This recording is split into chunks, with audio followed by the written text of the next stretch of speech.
Hello there, friends of dots going in circles. Here's the buyer, and today I'd like to present a new feature for the Bavarian Racing Challenge, and this is driver simulation. For a long time in the BRC, everybody had the same driver inside different race cars. Kind of unrealistic, isn't it? This is going to change now. From now on, you will be able to make new interesting compromises and to place the next potential race winner behind the steering wheel. So let's take a look at what's coming. I have come up with 6 major driver skills: speed, overtaking, consistency, concentration, weather, and care. I will explain each of those skills and their effects in detail during this video. In general, each of those stats will go from 0 to 10, with 0 being quite bad and 10 being excellent. You will have a number of skill points to spend and can choose where to do so, to find the best compromise for your car. Additionally, your driver will have a random race day condition. If you have played Pro Cycling Manager or watched one of Kilrop's Let's Plays, you probably know what this means. A random chance of better or worse performance by adding or subtracting skill points to and from your base skill choice. I'm going to explain now. I prepared data to show the effects. This data has been extracted directly from the BRC simulation, running 11 identical cars with identical drivers, just varying the skill to be explained between 0 and 10. For a few of the skills, it is not that easy to show the effects, so you just have to believe me and the abstract description of the influence on your driver's performance. The first one is speed, pure speed. This skill basically improves your lap time by reducing a cornering speed modifier. In previous races, every driver had perfect cornering speed, with a few deviations to achieve slightly random lap times. Now drivers with a lower base speed skill will suffer from reduced cornering speeds. In the diagram you see the result of a 10-lap test session on the quite curvy track you have seen earlier. You can clearly see the general trend, but also that the random oscillations can still make a difference. So why not put all your points into speed? Because there are more things you should not neglect. For example, overtaking. If you have really good base speed and are not in front, you still need to get past the ones in front of you. This will be easier when you have good overtaking, or at least better overtaking than the one in front of you, who will use this skill to defend the position. If both numbers are the same, the overtaking performance is as it was in the past. If there is a difference, it will be easier to defend or overtake depending on the difference of the numbers.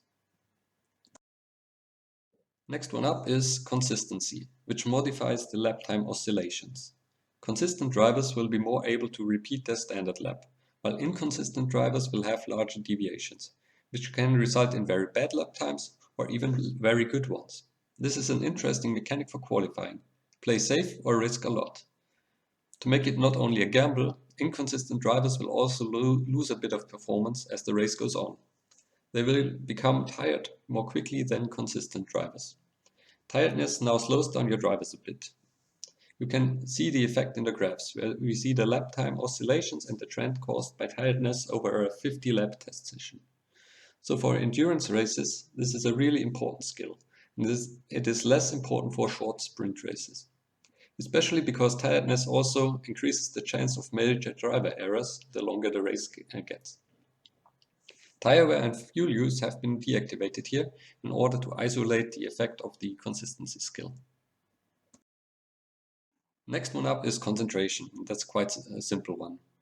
You're tired of your driver crashing the car all the time? Do something against it and invest a few points into the concentration skill. This one straight up reduces the chances of random driver errors and thus time loss and car damage. The driver behavior in the past represents a concentration skill of 5. Another one is the Amphibian skill, or previously called weather skill. How much does your driver love wet track conditions? If your driver should not be scared of downpours, invest a few points into this skill. You can see the effect on drivers going on slick tires in different conditions on the right. Please be aware that the differences in extreme conditions would not be that big if the drivers would be on full wet tires. Currently, the drivers have not had any additional penalties on their wet track performance, so each of them had a skill of 10 so far. I will share weather forecasts before each challenge so that you can make solid decisions based on the outlook. One is care. How well is your driver nursing the car? How smoothly does the driver handle it? Depending on the care stat, your car parts will have increased or decreased chances of failure. In addition to that, you can also influence how aggressively your driver is using the tires. So this is also a skill to make sure not to break down and to improve your late race performance compared to the competition. That was all about the skills. The last thing is the race day condition. Like in reality, not every driver can deliver the same performance each day. So let's use a random modification of your chosen skill set to model that. A random number of skill points between -10 and 10 will be subtracted or added randomly from and to your skills. The mean value of the normal distribution for the race day condition is 0. The sigma is 3. So this should also take care of interesting results and more surprises. So let's use the next challenge as a testbed to balance out the effects. The concept is almost finished. I am currently waiting for 2 small fixes in the automation test track simulation to be integrated in the open beta. As soon as they are available, I will post more information. So stay tuned and keep an eye on the automation discourse forum. That's all for now. See you on the track soon.